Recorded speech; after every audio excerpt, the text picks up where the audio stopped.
Hər vaxtınız xeyirli olsun, hörmətli tamaşaçılar, dəyərli izləyicilər. Bugün iyun ayının 21-i, həftənin şənbə günüdür və son dəqiqə bir xəbərimiz var, onu nəzərinizə çatdırırıq.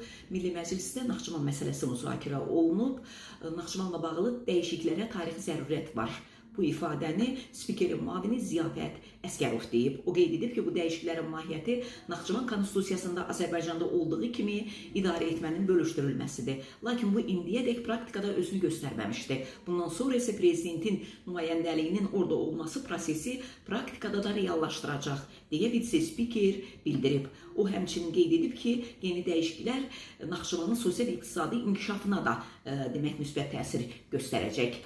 Ziyafət Əsgərov Naxçıvanın muxtariyyətinin ləğvini dəstəkləyən Qüdrət Həsənquliyevə də cavab verib. O bildirib ki, Qüdrət müəllim, siz bu məsələni dəfələrlə qaldırmısınız. Bu predmet deyil. 1992-ci ildə siz bunu etdiniz. Bəs nə oldu? Heydər Əliyev bura gəlməsəydi, Allah eləməsin, hər şey daha fərqli olardı. Siz baxın, Naxçıvan hansı ölkələrlə qonşudur? Bəzilər düşünür ki, Naxçıvanın muxtariyyəti əlindən alınmalıdır. Çünki Azərbaycan unitar ölkədir. Muxtariyyətin olması unitarlığa xələl gətirmir. Bəli, Zəngəzur dəhlizi açılacaq, dəmir yolu da çəkiləcək. Amma Naxçıvanın dəmir yolunun çəkilməsi o demək deyil ki, muxtariyyət ləğv olunacaq.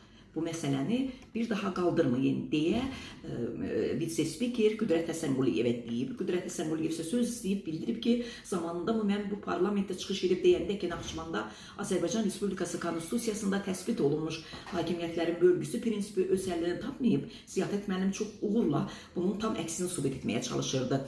Stenoqramlarda bu çıxışlar var. Zamanla burada mənim qaldırdığım çox məsələlər sonradan öz əksini tapıb. Ümid edirəm ki, Naxçıvanın muxtariyyəti ilə bağlı məsələ də nə vaxtsa öz həllini tapacaq. İkincisi isə təklif vermək, təşəbbüslə çıxış etmək nə vaxtdan qəbahət hesab olunub.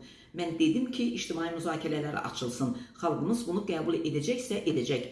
Etməyəcəksə də etməyəcək. Buna görə də doğrudan da məsuliyyətli olmaq lazımdır, deyə Qüdrət Həsənquliyev demək vitse-spikerin Ziyafət Əsgərova demək cavabında dediklərinə münasibət bildirərkən belə deyib.